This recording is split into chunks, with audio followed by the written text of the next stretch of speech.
Hello, and welcome to the Tavern Chat podcast. I'm your host, Eric Tenkar, and this is another of our Fireside chats with one of our designers and makers of our gaming community. Today, we have Rocky from Silver Bulette Publishing. That's what it's called, right? Publishing or... Yeah, what I don't know that we've ever gotten that formalized. To tell you the truth. All right. So, Rocky from Silver Bulette. Now, Silver Bulette has a Kickstarter out right now, which we will talk about in a little bit. But in the meantime, I'm going to put Rocky through the usual 5 questions. The infamous 5 questions. It's the infamous 5 questions. Because it's the first time we've had Rocky on the Firesides. And of course, we owe your partner Ian the title of Fireside Chats. It was his idea to call them in the Fireside, so it was a perfect idea. Yeah, it works well. It does. All right, Rock. I'm sure you know what the first question is going to be. How did you get into gaming? What was your first RPG experience? My first RPG experience was in late '84, early '85. Shortly after Mentzer's Red Box came out. I was an orphan of the Satanic Panic, actually.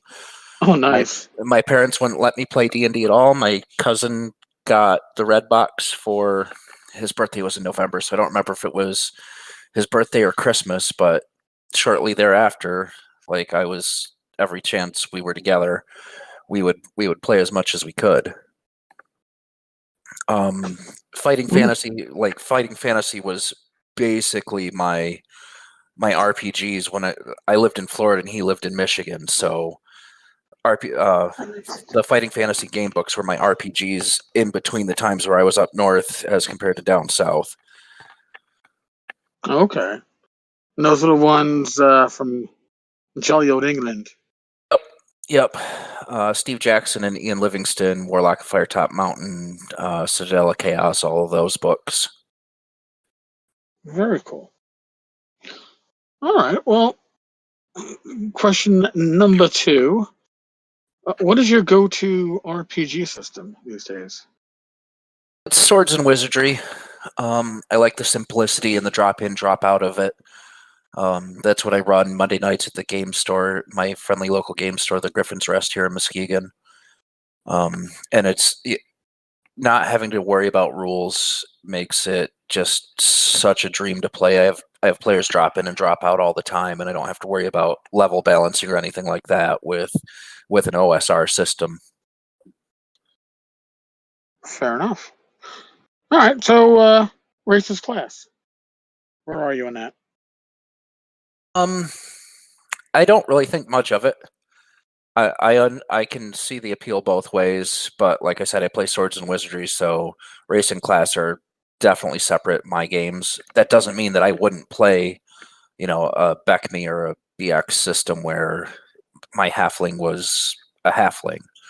I enjoy both styles, but my personal game is Swords and Wizardry, so race and class are separate. Fair enough. Now, as you might know, we had this discussion during our game group with James. I never realized that elves were restricted to basically either single-class thieves or multi-class. Never knew that. I always assumed they could. No, I didn't either. That was a light bulb for me too. In a way, because you're emulating the original fighter magic user class, or the original elf, which was a fighter magic user multi-class. Yep. And then they're allowed to be thieves, or they can be fighter magic user thieves. And that was something that I did not realize. I was like, oh, I want to be a magic user thief. It's always been a good class combination that I always enjoyed, depending if you want to do stealth and stuff like that, or illusionist thief, depending on the system. But I was like, wow, I got to throw a fighter in there too, and I can't wear armor unless I can find magical armor. Oh, this is gonna suck. Yeah. Magic User Thief is one of my favorite multi-class combinations too. You can just do so much cool stuff with those two classes together, between the Hiding in Shadows and using spells to make an audible spell so that the guard looks the other way, and then you sneak by him. That type of thing is just a lot of fun, especially in a 2 or 3 player game when you've got very few players. Yep. You need to cover all the bases. Yep. Yeah. All right. Well, here our next one, save or die. Now, we kind of did we all lost our saves and we all died in the party when we self-inflicted that. But how do you feel as a save or die mechanic, like save or die poison, which can take out your 10th level fighter if you fail? I really don't mind save or die. As a matter of fact, I like it. I like the lethality of the rule systems where it's easy for your character to die. And a 10th level fighter, if they don't have access to a raised dead or resurrection, they've done something wrong. A first, second, or third level character, they should be disposable. The way that I was brought up playing D&D is you're not heroes. You're somebody out there, just get rich or die trying. And it's a different mentality than the game today. So I don't mind the die trying part of it. Now, if I were playing, 3.5 Pathfinder, 5th edition, any of those games, it's a different system. So that save or die mechanic is very punishing to a player, and it should not apply in a game where it takes you more than 20 minutes to make a character. That's just too much investment for too quick of a death. No, and that is true. It does change when you change systems. The impact is different when you can reroll and get yourself running. I mean, I could probably put together a 5th level character for Swords and Wizardry in about 15, 20 minutes. Yeah, absolutely. If I had to. And I think a 5th level character in Pathfinder probably converts out to be an hour and a half, 2 hours. 2 hours. Yeah, absolutely. So, yeah, certainly a change. Yeah, to directly answer the question, in the OSR style, I love save or die. In modern role playing, I don't think it has a place anymore. That's probably a good observation. Probably pretty accurate. All right. Well, let's move on to our final question before we do the sandbox deal. You came into the gaming in 84, 85, so how old were you? I was 9. All right. So 9-year-old you that got hooked onto RPGs, got that D&D bug in you. What would that 9-year-old think if they could see where you are in the hobby today? Self-publishing, you've been associated with Frogger Games for a number of years. You've done a lot. That's actually a pretty easy question to answer. I've got an 8-year-old son that just kind of he's in awe of what I'm able to do, and I think that I would be the same way. It's a lot of work and a lot of effort, but the look on Hanson's face, my oldest son, he plays in my Monday night games with me, when we go through an adventure and he realizes that this is something that his dad wrote, there's just this look of excitement and pride on his face, and I think that 8-9-year-old me would be the same way. I would just be extremely grateful and excited for what I've been able to accomplish so far. Yeah, that's pretty much like my niece is 8, and she is very proud of her uncle. And she tells her friends at school that her uncle writes games, but then she leaves out the fact that it's like tabletop RPGs. They think I do video games. Right. She doesn't correct them, so I think she figures that's even cooler. So she'll take the credit for that. It's very cute. Yeah, kids are great. Oh yeah, and she has been telling me that she's a great role player and she can't wait to start playing Swords and Wizardry with me. She's done Dungeon, she's done No Thank You Evil, so she's ready to step up now. She says.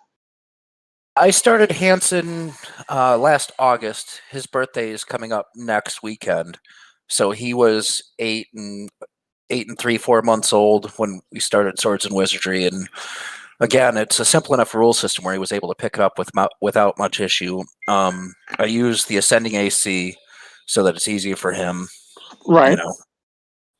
And now he's playing for the first time he's playing a cleric, so he's now starting to delve into the spell system. Nice. Well, yeah, with my niece, actually, she's 8 years, 4 months. I guess she'd be right at that moment. She thought that when I wrote Swords of Which We Light, that I wrote it for her. When she was 5, just short of being 6, and insisted that I wrote it for her because I could teach her to read 4 pages, and therefore she could play D&D. She's got a point. 4 pages isn't a lot. It's few enough rules where somebody in that 6 to 8-year-old range, if they can comprehend the words that are on the page, they can comprehend the rules in the game. And it's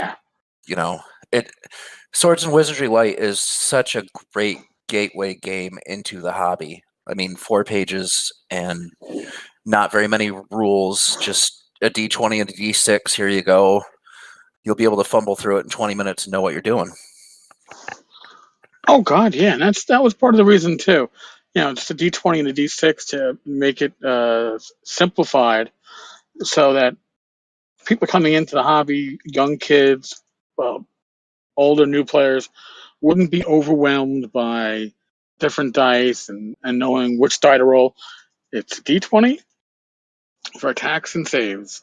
It's a D6 for damage. Have at it.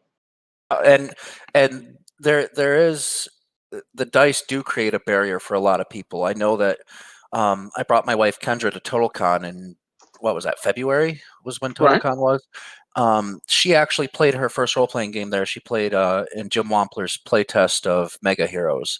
And the D20 and the D6, he uses a D20, D6 system also. And it was amazing because she's always been overwhelmed just looking at my dice. But with the D20 and the D6, she grasped the rules quickly and easily and was able to grab the mechanics and play well and quickly, just because of that lack of complexity of dice.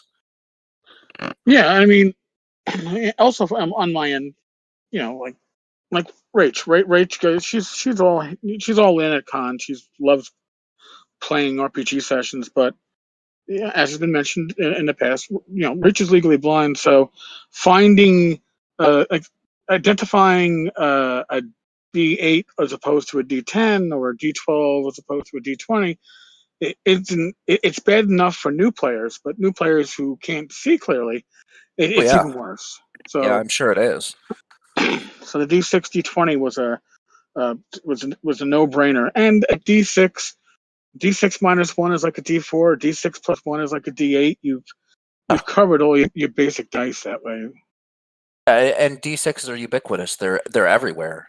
I probably have 20 board games in my house that have D6s in them, from Monopoly to Trouble to whatever. There's D6s Risk. Are everywhere. Yeah, Risk.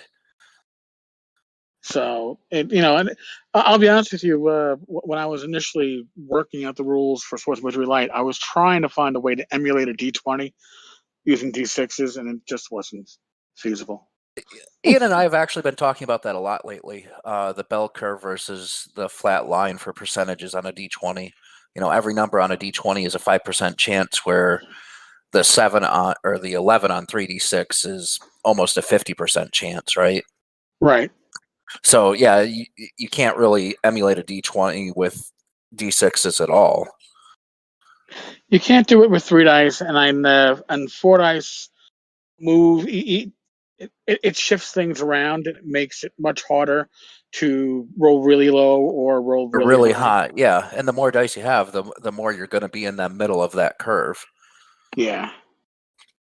So it was an interesting experiment, which I'm glad I didn't go through with, because it would, even if I could have figured it out, it would not have worked well with Swords and Wizardry Light. It would not have made it simpler, which was what I was trying to do. I was trying to make it so like, well, you don't even need to find a D20. Nah, you still need a D20. Yep. D20 is pretty much necessary, at least if you're going to play a a D&D style game. You've got games like GURPS and West End Star Wars that use D6 based systems, but they're extremely different on the dice percentages than the D20 versions. Yes, and I mean, when it comes to Star Wars D6 or Open D6, as you can find it around now, I like the system a lot. I think after OSR/D20 based games, the Open D6 system is probably the one I'm most comfortable with. It plays well, and it's very cinematographic, I guess. Not as gritty as D20 can be. It's been probably 20 years since I've played the West End game system, but I did enjoy it when I did play it. Yeah, it's made for a more heroic activity. Yeah, I think. absolutely. And I own all the Open D6 stuff in print. So D6 Fantasy, D6 Sci-Fi, and there's like a modern or pulp version. The rules just play well in pretty much every genre and aren't as nitty gritty as GURPS is, which kind Right. of overwhelms me. I love GURPS source books, but the system, I don't know it well enough to play it well. I've never played GURPS, actually. I've never had the opportunity to. I have the books, I've read them, but nobody in my area has ever played it. It's always been D&D. D&D has been the primary driver of role-playing games in my community, other than the short stretch of the World of Darkness in the mid-90s where Vampire and Werewolf, they took over for 7 to 10 years, but otherwise it's been I was officially allowed to start playing after the Satanic Panic in 2nd edition AD&D, so I was playing 2nd edition, and then I was we played Vampire for a few years, and then we went straight to 3rd edition, and then it's always been D&D in my neighborhoods. Yeah, we were always primarily D&D, although I've run Warhammer Fantasy Roleplay back in the day, which, by the way, was another self-inflicted TPK. Those happen. With fire. Yeah, with fire again. Just quick on that one. Our party mage used to wear their flask of oil like a Mexican bandito, with those belts going across the chest, and was casting a fireball in an urban environment. Caught himself in the blast too. No, he was ground zero for the blast. Totally fucked it up. Oh no. Oh yes, and the whole party was right behind him because he was trying to place the blast at just far enough that it wouldn't hit him. Yep. Yeah, so it was like, I don't know, 12 vials of oil in addition to the fireball that went up. So now, not only did that end the campaign, I don't think we ever went back to Warhammer after that. I thought it was a great party death, but the players were a little upset. I love those. I love those party deaths. That's one of the reasons why I'm all about the save or die and the old school rules. The party death that we had in Spawn's game, that we're gonna talk about that for years. Yeah. Right? That's gonna be a great story for those of us that were there for years. And that's one of the bonding things about D&D is you get these great stories, and sometimes they're great, and sometimes they're horrible things that happen, like the fireball, and sometimes they're slaying Tiamat with everybody down except for one person or whatever. But once you have those stories, nobody can take them away from you, and that's one of the things that really hooked me on D&D. Oh yeah, and let's be honest, hearing, if you can tell a good story, if you are a good GM, you can probably tell your gamer stories and entertain people. It's the people that aren't very good at telling stories, that tell their adventure stories, that you kind of go, oh god, I want to chew my arm off and walk away. Yeah, right. So you got to be a good storyteller to pull that one off. That's true. You do. So, Rock, talking about telling stories, you guys have a Kickstarter that's out there right now, correct? We do. It's called Creeping Cold. I think there's 19 days or 15 days left right now, and Okay. we passed 3,500 earlier tonight, which gets us to. We will be making a Swords and Wizardry PDF module for it, and I'm actually surprised. We're doing a Really? complete rewrite for Swords and Wizardry. We started in 5th edition, and I sat down earlier tonight. Ian's been working on a little bit here and there. I sat down on it tonight, opened up the document, went, I just don't want to do this port.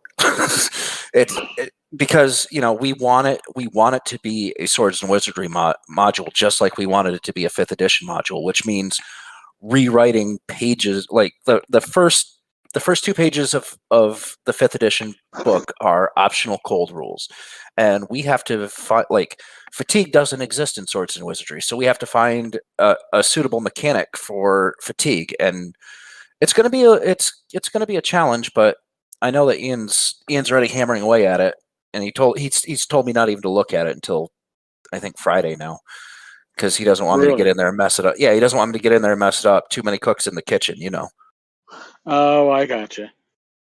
Well, you got to look. I know that. Oh God, probably if you look back at the 1E source books, like was it the Wilderness Survival Guide? I'm sure there's something that you could hack into something that Hack into it. Yeah, I'm sure that there would be. I hadn't even thought about looking at those yet. But like I said, Ian's working on the port right now. I've only play tested Creeping Cold and Swords and Wizardry. Actually, Ian's been doing the 5e play testing, and I've been doing the Swords and Wizardry play testing, giving him notes on how I've been handling stuff.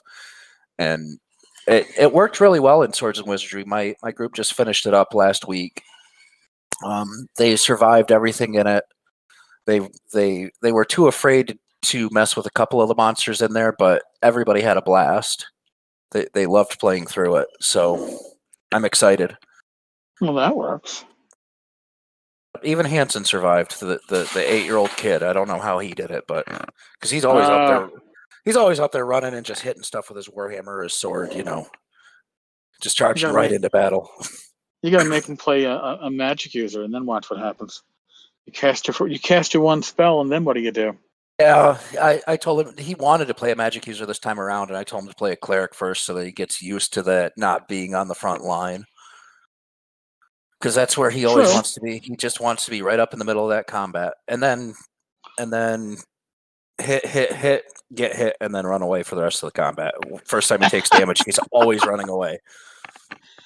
It's a good thing there's no disengagement rules in Swords and Wizardry. Yep. That would be an issue.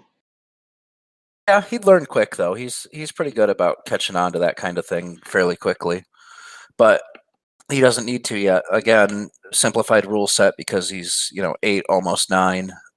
The easier rules makes it a lot easier for him to explore the role playing aspect of it. He doesn't have to worry about finding making an investigation check or a persuasion check or whatever. He just says what he wants to do. He says it in a mean voice, and then pretty soon we're figuring out what happens from there. Well, that's the way to do it with old school gaming, man. Now, your current Kickstarter, this isn't the first adventure from you and Ian, right? This is what, third, fourth? This is the third one that we've printed. We did Silvery Moon Tavern wasn't actually an adventure. It was a setting. It was a tavern that was part of the larger city that we were working on. And that was the first one that we published, and that was 30 pages black and white, 32 pages black and white. Had a bunch of all of the employees of the tavern, the map of the tavern, a bunch of plot hooks, different things that might be found there. I went through and did a bunch of research on food of the medieval ages and games of the medieval ages, and put little blurbs about that kind of stuff in there. And then the next one that we printed was the Undying Orbs Omnibus, which was it was a straight up old school adventure revolving around that same city. Redstone is the name of the city, and That was four different. There's 4 orbs that you have to go collect, and then like it opens up an end boss type thing where you've got to go in and figure out how to seal the big bad away back into oblivion for another 1,000 years or whatever. But both of those have been published on our dime previously, so we've dabbled in the physical printing, and we've probably done 12 or so PDFs of varying quality. We've only been working on this, I'd probably say 3 years now, and we've probably got a dozen items out between us. I didn't realize there was that many. Damn. We've each got a desert adventure. That's actually how this all started. Was I was on the RPG auctions group on Facebook, and a gentleman by the name of Lee Autry started a contest for writing a module, and I won that contest and won a bunch of minis, which gave me enough confidence to say, hey, I think I can do this more and better. And we've just been continually working to get better and better. As I've begun learning InDesign. I'm probably know it about 30 to 40% now. Our writing, that's pretty good. for as robust of a program as InDesign is. Yeah, there's so much that program can do. And our writing styles are getting better. We're learning to take out the words will and that type of thing, getting it more into an active voice. Our word choices are getting better. You can see the improvements. Like if you go back to the earliest stuff, if you go back to those desert adventures and then compare them to Undying Orbs, and then once Creeping Cold gets out, you'll see big jumps in how much we've improved in our writing and our layout and our everything that we do. It's just putting in the work and getting better and better. Well, certainly, and that's doing is the best way to learn. You can conceive stuff, but until you actually sit down and put pen to paper or fingers to keyboard, it hasn't been done yet. Yeah, right. And there's a big difference between, this is what my players are going to go through tonight, and this is an adventure that we're publishing for other people to use with their players. They're worlds apart.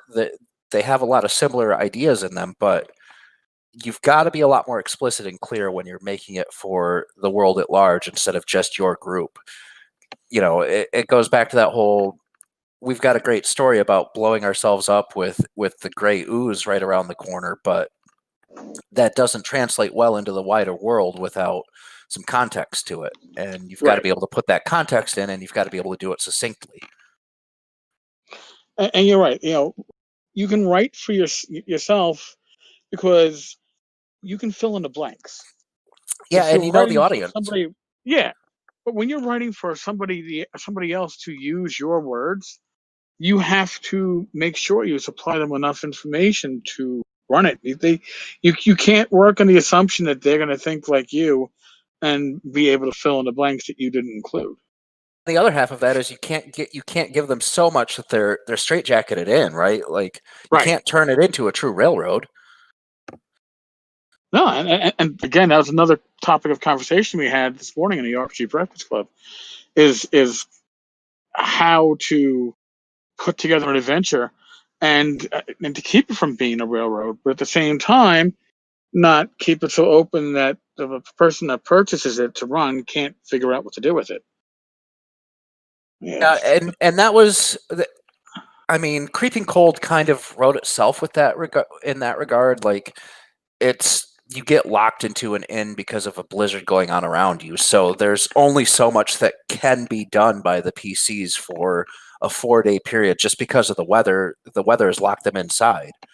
But once they're inside of that place, there's 15 guest rooms and 6 employee rooms there, plus the common room, plus the barn, plus the stable. So, there's actually a lot to explore inside of this small environment, where they're not going to get bored just because they're locked into this small place, but it allows us to not worry about them going completely to a different location without having anything for that location. Makes sense. And that's so now. All right, so you're going to be converting that to Swords and Wizardry, but it sounds like it's going to be more of a new write than a rewrite. Yeah, it is. It is a new right. Like I would think that 40% of the words will be kept. 60% will be new words. Well, the wise thing is that at least you're converting. You're down converting. You're going from 5e to Swords and Wizardry. If you were going the other direction, it would have to be a complete new write. Yeah, it would, and that's one of the 5e. 5e is what sells in the market today. So that was the first deciding factor on publishing this in 5e. And truth be told, I don't know 5e that well yet. I've played in a half a dozen convention games, 7 or 8 homebrew sessions, and that's pretty much it since it was labeled D&D Next. I was literally pouring through rule books while I was writing this, making sure that I had the rulings correct. I really want the opportunity to learn 5e better, but the only time that 5e is really played in my area when I have time is on Saturdays, and that's my busiest day of the week. I'm out driving from 8 p.m. until 4 a.m. on Saturday, so there's no way I'm going to the game store at noon to play in No, Adventures League. nah, I mean, and I'll tell you, you've played like I wasn't. I started playing. I guess the D&D Next playtest in the friends and family part of the playtest, and by the time friends and family was wrapping up and it was going open, our group was burned out on the whole system because it changed a lot. That's the whole point of having that early beta playtest. And it was hard to keep a campaign going when you had to rewrite your characters every 2 or 3 weeks. I'll bet it was. But I really like how 5e ended up. It is really an OSR rule set with a lot of optional rules bolted on. I mean, Yeah. The skill set isn't the skill system isn't OSR, but pretty much everything else is. An advantage is probably the best mechanic of the past 30 years in a role-playing game. The advantage disadvantage mechanic is simple, efficient, and it's just a great mechanic, and I can't say enough about that particular thing that they added to 5e. Oh yeah, and I think it's more balanced than saying, "Oh, take a +4" or make it -4. You're still leaving it to chance. You're not building in an absolute, which I find very interesting. And the players get to roll more dice, which is always great. So, all right. Well, what do you have on the, I guess, the back burner? What's coming up after Creeping Cold? We've already started the outline for the sequel to it because the ending of Creeping Cold, there was a little bit of I don't want to give it away, but there was a little bit of a debate between Ian and myself on how Creeping Cold should have ended, and I ended up winning that discussion, quote unquote. So Nice. that forced us to need a sequel to it, and that's in the outline phase. We've been working on Thieves War, which is in our home city of Redstone. We've been working on that for 8 months, and we just got burnt out on it. It's another one of those. Here's a bunch of mini adventures into a larger module, and it's great. We love it, but we just needed a break from it. And Creeping Cold, we were at TotalCon in the middle of winter, and that one just sprung into our heads, and we got it done in 4 weeks, 5 weeks, and it's great. The playtests have been going well. Everybody seems to love it. So Thieves War and the sequel to Creeping Cold are the two things right now that are in the back of our minds that will be coming out. I would assume that one of those two will still be out later in this year after Creeping Cold. Okay. Well, good enough. Well, it's getting late here on my end. We had a delay just because of Game of Thrones. and my power outage at my house. Yes. So No, that's back on I now, think by that's a the good way. spot for. So Uh, that's good. All right. Well, I think this is a good spot for us to wrap up tonight. I will include a link to the Kickstarter when this goes up tomorrow. Perfect. I appreciate it. Definitely. And again, Rocky, thank you. Thank you, Eric. And I'm sure we'll talk on Wednesday night in Tavern Chat. I am sure we will. All right, folks. On that note, I am going to wrap this up. As always, stay safe, be well, God bless, roll those dice, and I will talk with you all tomorrow. Later, folks.